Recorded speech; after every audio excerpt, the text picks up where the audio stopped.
Welcome back to the Tiga Tactics Podcast, a show about self-defense for civilians by civilians. We discuss all things martial arts, including personal protection. Let me restart that. The screen was covering half of the words. Okay. Welcome back to the Tiga Tactics Podcast, a show about self-defense for civilians by civilians. We discuss all things personal protection, including martial arts, combat sports, and street combatives. Our resident MANs, martial arts nerds, include co-founder of Tiga Tactics and holder of black belts in 9 different styles, Dr. Conrad Bui. Hello, everybody. We also have black belt holder in 4 different styles, and the other co-founder, Patrick Vuong. What's up, my online warriors? And I am the third co-host, retired Army Special Forces soldier and champion obstacle course racing athlete, Evan Ultra-OCR man Perperis. Today, we're going to be talking about EDC carry. Before we get to them, though, a quick word from this episode's sponsor. Talking about Vulpes training products again. Patrick, give me one of your Vulpes training products you got and why you like it. Absolutely. I actually just tested them out last weekend. It was the Chris Sword and the Gnunting training blade. And I immediately, this was right before I was going to teach a colleague class. I pulled them out and everybody immediately honed in on me. You know, we had a Muay Thai class over here, my colleague students over here. They all kind of went, "Oh my God, what is that?" And they all started crowding around to check it out.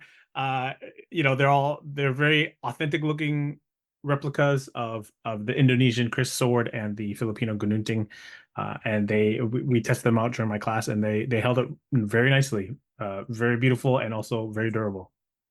Awesome. Yeah, if anyone wants to check out Vulpes, I'll drop a link down in the show notes down below. Please check it out.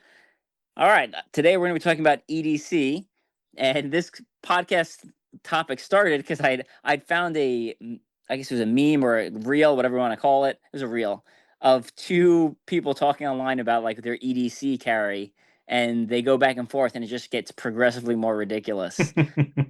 So we figured we should talk about what's realistic, and when do we go overboard, stuff like that. So I guess Patrick, why don't we start off with you? Tell me some thoughts on EDC, everyday carry, and we'll kind of just go from there. Sure. Everyday carry gear should be things that you carry on a daily basis that is both to improve or enhance your personal protection, but at the same time, it should be practical. Like you said in that reel that you sent us, Evan, it's a comedy reel, so they get progressively more and more ridiculous, but that's kind of. It's obviously an exaggeration of real life, and I've met plenty of these EDC gear whores, EDC queer gear guys. They're just they think that the more gear they're carrying on their body, the cooler, not just the cooler they are, but the safer they are. And I think that's a false sense of security. That's an illusion. And so I think we should address that right off the top and just let them know, like, just because you have more weapons on you, more gear, more accessories, that does not make you safer. You know, these tools should be there to help you to enhance what you already know. And again, I always point back to the Tiga Tactics pyramid of personal protection. You know, we've got mindset, skill set, and then tool set. Tool set is at the bottom because it's not necessarily I shouldn't say the term least important, but of those 3, it is in the back of that order. Obviously, the first thing should be mindset and then skill set. So I think Conrad would agree with that. Oh, of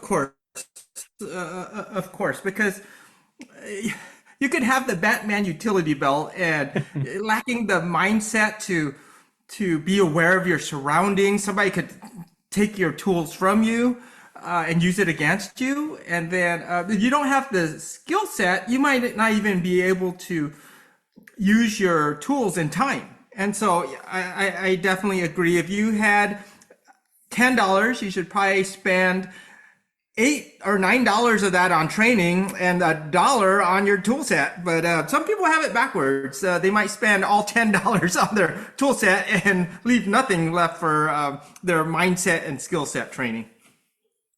Yeah, absolutely. All very good points. Yeah, in the Army, we call those Gyarados a lot of times. and some other less PC terms as well that I'm not going to say on the podcast. But yeah, there are people who get obsessed with the kit they're carrying and getting the latest whatever thing that they put on their vest that's going to make them a more lethal killer, more highly qualified operator.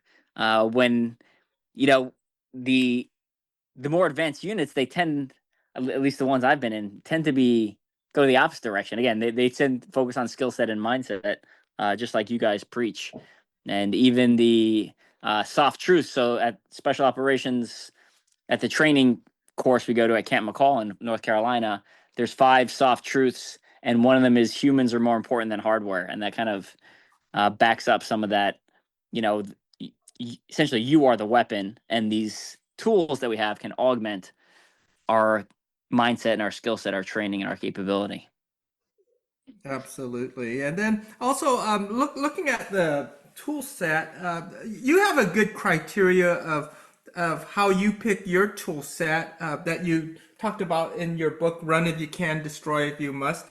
You have 3 criteria for that. Would you like to share that with everyone, Evan?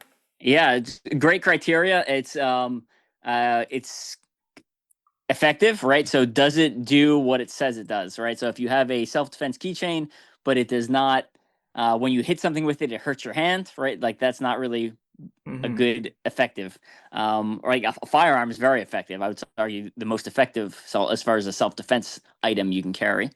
So that's effective.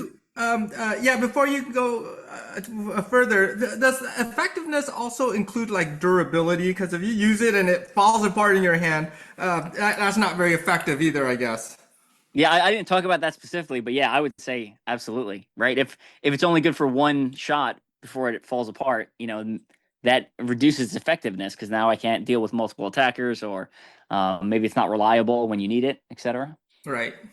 So effectiveness, accessibility, or accessible. So is it someplace there you can access it easily, right? So if you're carrying mace or pepper spray and you keep it at the bottom of your purse or inside of like the bottom of your backpack, right? It's just not going to be accessible because you're not going to have time to reach down, rummage through your bag and find the tool, right? So it needs to be someplace you can access it, because as we know from the Tiga Tactics video analysis, that most street attacks are ambushes. And then the last one, the one I think most people forget about, is convenient, right? So it needs to be something that's not a pain in the butt to carry.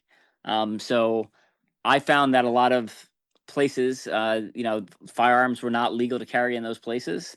And for me, that broke the convenience factor. So I'm gonna say I never carry a concealed firearm, but not recently. I have not been carrying it because it hasn't been convenient, right? If it's not convenient, you're less likely to carry it, which means that you're less likely to have it when you need it. So those are my 3 criteria.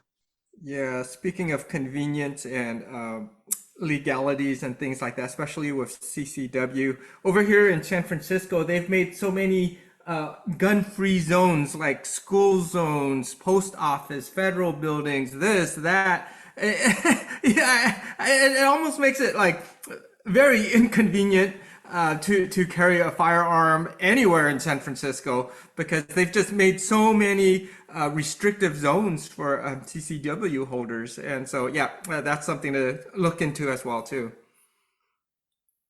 Absolutely. So I'm going to post that reel I talked about in the comments of our show notes for people who want to watch it. But so let's jump over to Patrick again. What do you recommend for EDC carry, or what do you carry personally? We can go with either one here. Sure. Well, obviously, I think everybody should follow your criteria. That 3-point criteria is perfect because it encapsulates what we talked about in Tiga Tactics Combatives.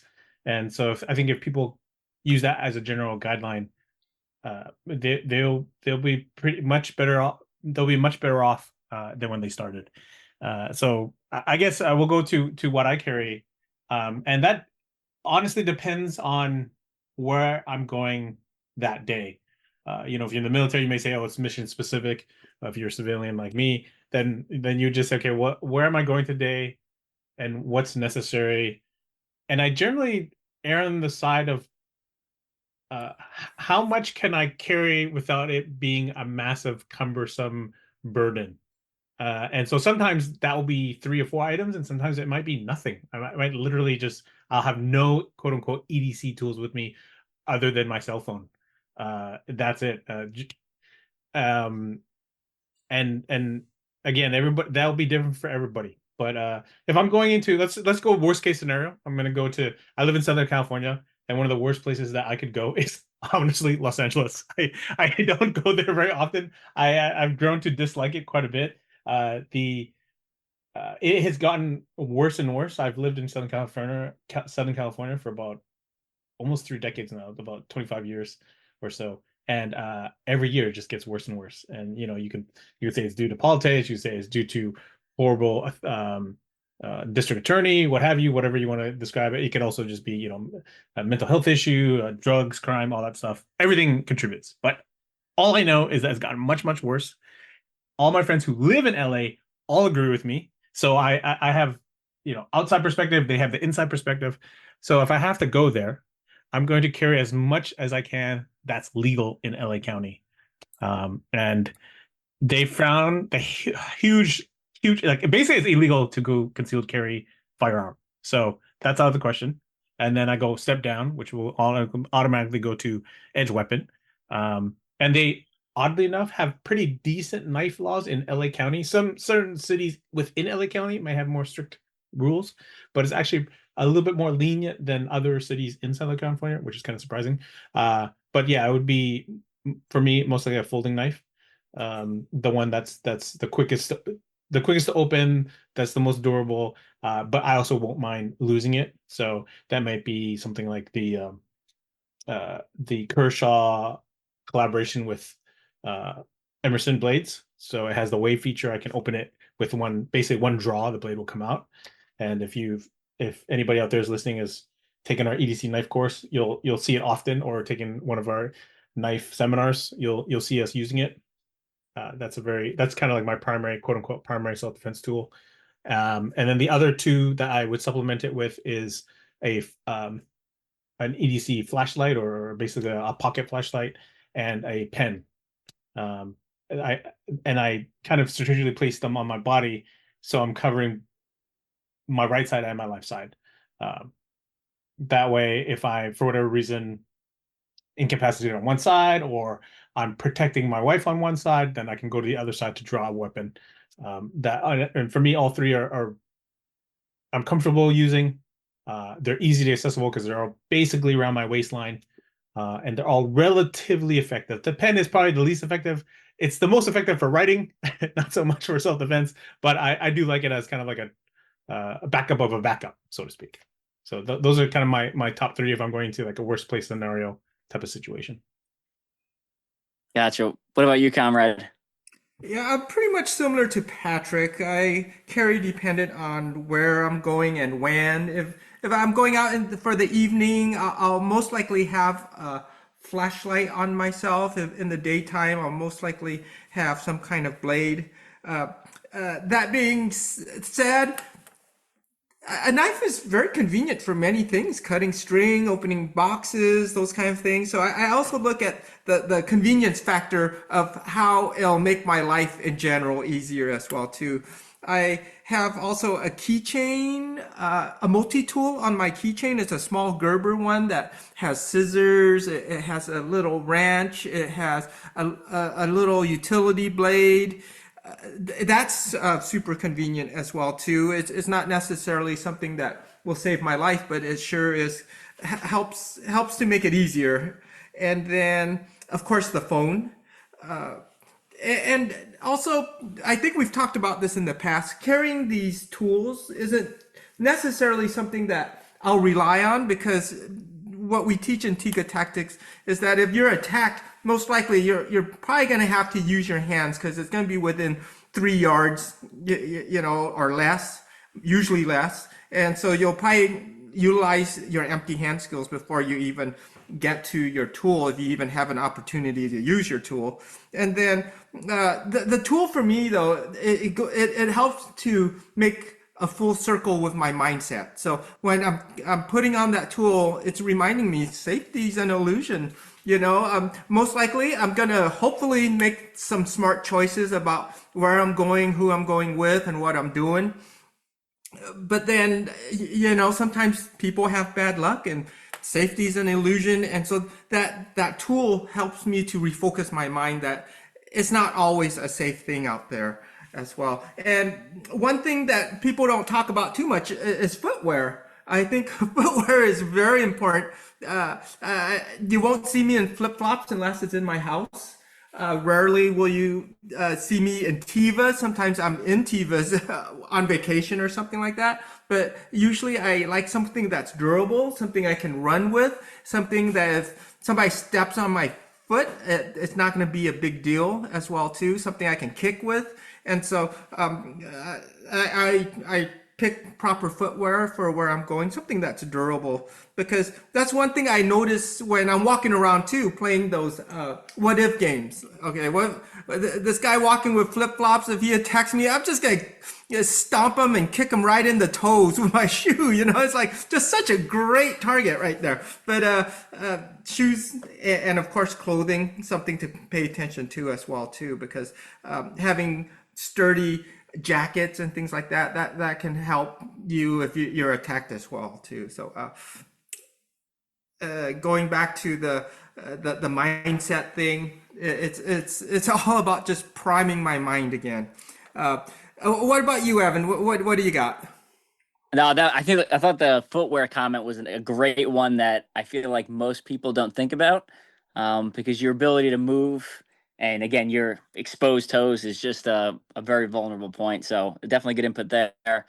Phone, obviously, that's a huge one, right? Your tiny supercomputer that you carry around in your pocket can do pretty much everything. So that's definitely number one on the list. I'd say included on my phone, right? I have pictures of my family. Again, kind of reinforcing that mindset of like, why am I, you know, the will to survive and the will to do good things, right? Having my family, pictures of my family on my phone as a reminder is another kind of thing that feeds into the mindset. I'll always have some sort of, I'm going to call, small impact tool. Oh, and let's go back to the phone real quick. Sorry about Yeah. that. Let's go back to the phone. I think also the phone that's a good tool. Like you don't if something's happening, there's violence. You don't necessarily have to jump in. You don't necessarily have to be a part of that situation. Be a good witness, and your phone makes a terrific tool to record with as well too. So definitely the phone. Absolutely, especially in today's day, which I feel like sometimes people who are trying to help get pulled into bad like legal trouble afterwards. So definitely good advice there. Yeah, there was this. I took the CCW class, and the teacher had like these scenarios, and so they would put you in. And so the scenario that I got was, okay, you're in a restaurant, and somebody runs in. They've got a firearm. They hold it to the cashier's person's head and says, "Give me your money. Give me all of it now." And you're concealed carry at that time. What do you do? And I just said, I'm just going to be a good witness. and I know I got some looks from people, and like, oh, what are you, a coward or something? And so he said, not a bad choice, because an actual situation like that happened. A police officer who was in plain clothes had concealed carry. He went up and confronted the robber. The robber had an accomplice, and the partner, that the robber's accomplice, shot the police in the back right there. And so, you just, that phone, a good witness, that's a terrific strategy to use. Yeah, crazy story. So yeah, phone obviously is one. Two would be some sort of small impact tool, right? If it's legal, I prefer a fixed blade knife. Again, both because it's utilitarian. I can open things. I've used my knife, I don't know how many times, for things. Never for self-defense, even though like that, I feel like that's the primary reason I carry it. Cutting rope, etc., Mhm. doing all sorts of utilitarian purposes. So that's my primary choice. That being said, if I'm in an area that fixed blades are not legal, my secondary would be a folding blade. If that's not legal, or there's very restrictive on size of blade, I'll go to switch to something like a pen or some other sort of impact tool, flashlight. I've got this really cool thing from a company called Remnant Alliance. It is a beard comb, but it's so sturdy, and like the tip is legit sharp. Like if you hit someone with it, you would definitely break skin. Um, it might be my favorite, quote unquote, less lethal impact tool that I own. Interesting. And Oh. it was and the tip can change out, so you can put a knife there instead, or you can put like an impact point instead. But Hmm. honestly, the beard comb is sharper than the impact point one, and I think is more dangerous. So I usually just leave the beard comb on there. Yeah. Wow, that's pretty Um, cool. if I'm going out at night, I usually have a flashlight. Um, and then like on my bag that I carry to and from the gym, which honestly at these days, like I rarely go any place besides the martial arts gym. I usually have like a pen clipped to my bag. Mostly because I'm worried about it falling off just because the where it's I couldn't figure out a good way to carry it without it either being like inaccessible or possibly dropping it. So I went with one of the Tiga Tactics, like the cheap impact pens that we have. So not super expensive. So if I lose it, I don't get upset, but I can still access it very quickly. Um, so phone, small impact tool, ideally knife, and then another one, which again taking a slightly different route, right? I have a cross that I wear all the time, right? So spiritual protection, higher power protection type thing, and just kind of as also a feed into a mindset of reminding me to do the right thing and be a good person. Yeah, that's a good one. That's a good one. Perfect. Well rounded. Yeah. You mentioned going to the gym, and that's one of the times where I will have no EDC tool other than my phone. Partly because I usually dress in my quote unquote uniform beforehand.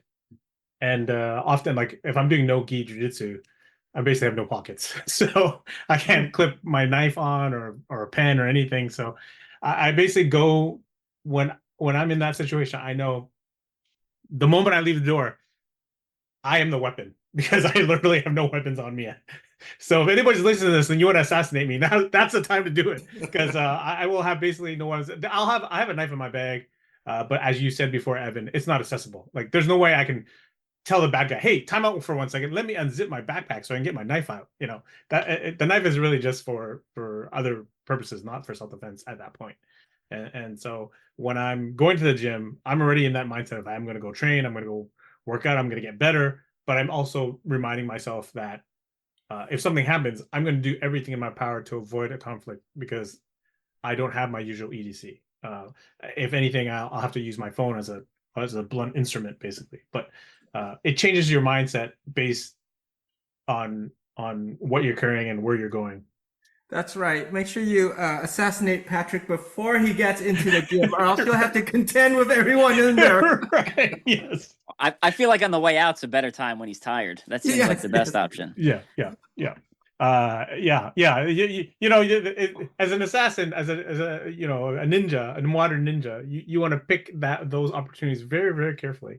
But at the end of the class, everybody will be tired, and people disperse at different times, so that's the time to do it. No. I started carrying speaking of no-gi with no pockets, I started carrying a fanny pack when I go to jiu-jitsu now, just so all my stuff's contained. Because at one point, I like walking out, I dropped my wallet and had to go back for it. And I was like, I should probably get something to contain everything. So I wear it crossbody, which makes me feel slightly more masculine. Um, Right. and I bought one with the old school, like the original UFC logo on it. So that makes me feel a little more masculine as well. Nice. I have the same thing. I also have it's basically a fanny pack, but it's everybody the tactical world calls it a sling pack or over the shoulder pack. I Yeah. just call it a fanny. I'm like, bro, it's a fanny pack, whatever. Mine's definitely a fanny pack, but it's got the UFC logo on it, like the original UFC logo with Nice. like the Ultraman with like his Yeah, flexing. yeah, Oh, That yeah. was that's in cool. the center of the ring from the UFC one. So yeah, That's a collector's item. yeah. Not really. I bought it like a couple months ago. It's new. It's Okay. Oh, they man. re-released a bunch of this stuff, I think, for UFC. Nice. Anything to sell more merch, Right, right. Any other thoughts on EDC before we start kind of wrapping things up? Yeah, I would say just kind of going back to my first point right off the top of the show is that I know plenty of guys who go crazy with the EDC. They've got their concealed carry pistol, they've got their super tactical looking killer knife, they've got their 38 special in their ankle holster, their IFAK, their individual first aid kit, ammo, backup ammo, uh, flashlight, pen, mace, they're literally carrying like 15 pounds of gear on them. And I'm like, oh, where are you going? They're like, oh, I'm just going to work. It's like, well, what do you do? It's like, I'm an architect. It's like, how many ninjas are you going to meet on the road to your architect office that you need all these things? Like, it's just incredible. Like, they just obviously these are the guys who do zero training, right? And I kind of feel like they overcompensate for that by just feeling like they need to carry more and more and more. And like Conrad said, if you've got $10, spend $8 or $9 on the training, bro, and stick to the last 10% on the gear itself. Yeah, it becomes like any other thing. It becomes people like to collect tchotchkes. They like, and I'm guilty of it too. Collecting knives and stuff. Mhm. People like to collect little things that make them feel more prepared, but don't actually require any additional work. Right. As someone who sells books about obstacle course racing and sells gloves that are supposed to keep your hands warm, Mhm. I can tell you that people buy the gloves exponentially more than they buy the books. Um, because the gloves, you just put them on and your hands are quote unquote warm. And they work very well. Yeah. But the book, you have to read, you have to take time, you have to absorb the information, you have to take what I taught you and then put it into actual training and application. Like the book is the real success to Mhm. getting better. The gloves, like, if you're not physically fit and your mindset's not in the right place, like the gloves aren't going to save you from quitting in the middle of a race. So Right. Yeah. They're allergic to the work. They just want the results. yes, yeah, 100%. Yeah. So, I just as a disclaimer about all the gear nuts and all that stuff. That does not include people who are in law enforcement or the military. Obviously, if you're putting yourself in harm's way every day, you should be fully loaded. Carry as much stuff as you possibly can. But for civilians and architects, and like, regular folk, be a little bit more judicious and like Evan said, put in the work, not so much buy more gear. That won't so be your solution. I'll caveat that with for most of my deployments, we all showed up with like everything on our kit, right? Like Mhm. people had obscene numbers of magazines. People like, I brought my tomahawk with me, and they got like a tomahawk on their back, right? Which you can't it's not accessible, right? Like it's a pain in the butt to actually reach and get that thing. Right. And the longer I was on deployments with more experienced guys, typically people went with less stuff. So we would Mhm. start because you're like, why am I carrying all this garbage around? It's so heavy. So people would start literally strip, being like, I don't need this. I don't need this. This is something I can leave in the car, and like get access it in the case of emergency. Mhm. So, like the guy I knew who had the most combat experience, his name's Joe. He's actually, I'll talk about him at some other point, but he's got a crazy story. He might be in a very high position in the government really soon. He had like the lightest kit I've ever seen. It was like front plate, back plate, a couple of extra magazines, night vision goggles, medical kit. That's it. And like no extra bells and whistles. It was like he had a bare bones kit, so he wanted to be able to move quickly and not be worried about. I guess experience kind of informed the amount of gear and what gear he was going to carry. Yeah, and that's a good point because there were also guys who got like in extended firefights, and those guys would overcompensate the other direction. They'd be like, "I'm never gonna be low on ammo again," and they'd carry even more magazines, like an absurd amount. So it was interesting to see how people's personal experiences would shape the direction of the kit they carried. Usually the middle ground's the best. I tended to like a little bit lighter and keeping more stuff in the truck because most of the operations I was on, the truck was relatively nearby. Mhm. I felt like I could fight to the truck if necessary. Any final thoughts, Conrad, on EDC before we get going? Not much other than pick and choose what you feel like carrying depending on your needs, and there's no right or wrong. It's just what you're comfortable with and what you feel that might come in handy one day. Patrick, anything else? No, I think that sums it up. Just remember mindset, tool set, and skill set, and understand that order and why. Absolutely. And if you missed our Pyramid of Personal Protection episode, go back and listen to that. And what else we got coming up for Tiga Tactics? In July, we actually we have a couple of events. Conrad, why don't you talk to people about our webinar? Right. We have a webinar coming up for Kuntao Silat, and it's going to be on Zoom, and it's July 5th, 10 a.m. to 1 p.m. Mountain Time. So there'll be a variety of instructors that for Kuntao Silat and Silat as well too. So join us, and if you're not able to make it live, you'll get a free recording of the event. And all proceeds goes to my teacher, Uncle Bill. He's one of the pioneers of Silat in the USA, and he's just recently recovered from medical condition, and so this will go towards some of his bills in that direction. So please come. Donate some money, join us, learn some Kuntao Silat, hang out with us. Uncle Bill is going to make an appearance as well too. I'm not sure if he'll be able to teach, but he might. So please join us.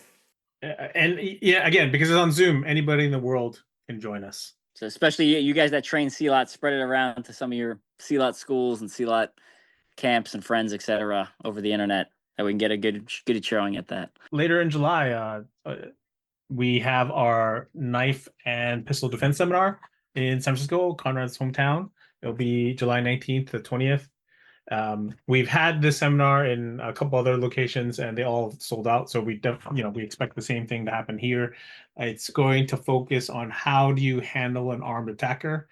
So one of the days we'll be focusing on empty hand defense against a knife wielding bad guy, and then the next day will be, or the other day will be how to defend yourself against a person with a handgun and you're unarmed. So two pretty common weapons used on the street these days. And as Conrad mentioned earlier, to actually in this episode, most attacks are within 3 yards. You're probably going to have to address the situation with your hands first, because you're just not going to have time to draw your own weapon. So even if the bad guy has a gun and you have a gun, it's probably not a good idea to draw while he's already drawn on you. So you're going to have to figure out how to deal with that, and we'll show you exactly how to do that at the seminar in San Francisco. Awesome. And if anyone wants to check out my books, the links will be down below. The Combative's Blueprint, as we talked about in a previous episode, published. The Run If You Can, Destroy If You Must. And then I'll also drop a couple other links down there. Started making friends with some other brands. Got an ambassadorship for Takedown Sportswear and got like custom shorts. So it was really cool. They can make custom shorts for essentially one-offs, which is nice, that are not too expensive, and they one at a time, which is pretty sweet. Just made friends with Tenet Cone Knives. You can check them out. I'll drop their link down below. It's kind of like lower cost modified knives that you can pick up. So I'll be talking about them again in a future episode. Just wanted to give them a quick shout out. On my Patreon page, we're doing Western Piper classes. So you check that out at the $10 level and you'll get Western Piper training all summer long. Dr. Conrad's in the classes as well. Yeah, I like them. They're fun. Yeah, every week we do them 9 p.m. Eastern time, Tuesdays. So you can't get that training for that cheap anywhere. So come check it out. All right. We will catch you guys in the next episode. Thank you, everybody. Appreciate you guys Take care, listening. everyone.